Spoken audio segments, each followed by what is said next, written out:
We are exactly 1 week away from the winter meetings taking place in sunny San Diego, the home of the Padres, of course. But let's go ahead and look at what you guys need to watch out for this winter meetings. How's it going, everyone? My name's FamedFriar. Welcome back to another video where today we're going to be talking about the involvement of the Padres at the winter meetings. Guys, if you're yet to subscribe, please subscribe, like the video. I'm going to intro this talking about the winter meetings because not a lot of people know what it is. It is basically a meet for all free agents, general managers. There's tons of media there. I'm planning on attending it too. And it's about a week of just where the major signings usually get structured. They may not go down, but they usually get a lot of structure there. It's easy to meet with teams. You don't have to go far. It's very easy. And a lot of signings and trades happen in this time period. I was watching an interview of Bob Nightingale talking about it and a couple other people. They say it's really crazy how important it is to the offseason. So I'm going to be talking about what the San Diego Padres are going to look to get done this winter meetings, as well as a little bit of what they're going to try to do the rest of this offseason. Start out with category number one, and that's the field. I would like to say after Jose Abreu signed yesterday, it seems like the Padres are looking elsewhere to structure their infield.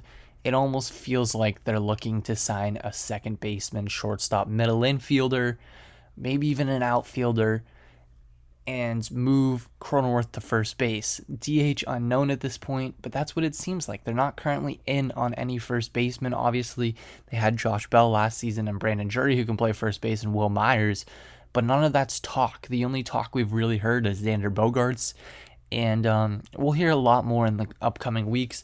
But I think that the Padres are going to make a substantial effort and offer to xander bogaerts at the winter meetings. It's a great opportunity to. We're literally in San Diego. We have an advantage that no other teams have. So I think there's a great opportunity to take advantage of that. I think that signing xander bogaerts would finish off the team and it would make us a World Series contending team before even the trade deadline. Obviously, the trade deadline, Preller is going to add more and more pieces. We have to keep it condensed and simple for what we need to keep us in the winning formula during the first few months of the season. You don't have to have the superstar team yet, but you just need enough to keep you above 500 and ahead in the wild card and hopefully in the division too. But that's what I think in terms of xander bogaerts. Guys, if you didn't see my video regarding xander bogaerts, please go check that out. That's going to go over the value of xander bogaerts and how important he is this offseason to the Padres and how good of a baseball player he is. Now, the next thing I'm going to be talking about is an outfielder, and this isn't an outfielder we've necessarily been in on, but it's an outfielder that I really want, and that outfielder is Michael Brantley. He's old, I get it. He's old. He can DH. He can play in the outfield. But the guy just hits. He just hits. People want that guy that just hits and hits and hits. And that's what Michael Brantley does. He does have a bad injury history, but the guy hits and hits and hits. And I'm a humongous fan of him for that. If he stays healthy, he could help the Padres win a World Series. He's a career 298 hitter. The last time he hit below 300 in consecutive seasons was, let me check, that would be 2013 was the last time he did it in consecutive seasons. He hit 288 this year. He only played 64 games because he had a bad injury. But yes, he does miss a lot of time due to injury. But I mean, the guy's an insane baseball player and someone that just gets on base. He just gets on base. I don't know how else to describe it. He's on the older side. He's a lefty bat. I think he could really fill the needs for the Padres. I think he would fill a lot of holes for the Padres. The next hole we're going to be talking about in the winter meetings, and I don't think this will be a dress of the winter meetings, but possibly is the reliever hole. We have a couple of free agent relievers. You have Craig Stammen, who's a free agent. You have Pierce Johnson, who's a free agent.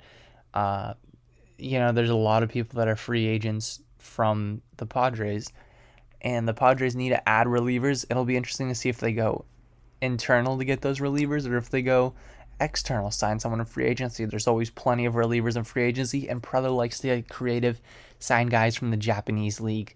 He likes to do stuff like that. That's just what he does. I don't know what else to add to the reliever market. That's just kind of unknown at this very moment. I feel like we haven't discussed any relievers besides us signing Robert Suarez. I know a couple people commented on my video thinking that Julio Teheran was going to be a reliever, and I think it's not going to happen. He's an innings eater. I think he's a guy that's going to come up and pitch every once in a while, and the Padres are in a little bit of a spot when you have someone on the IL.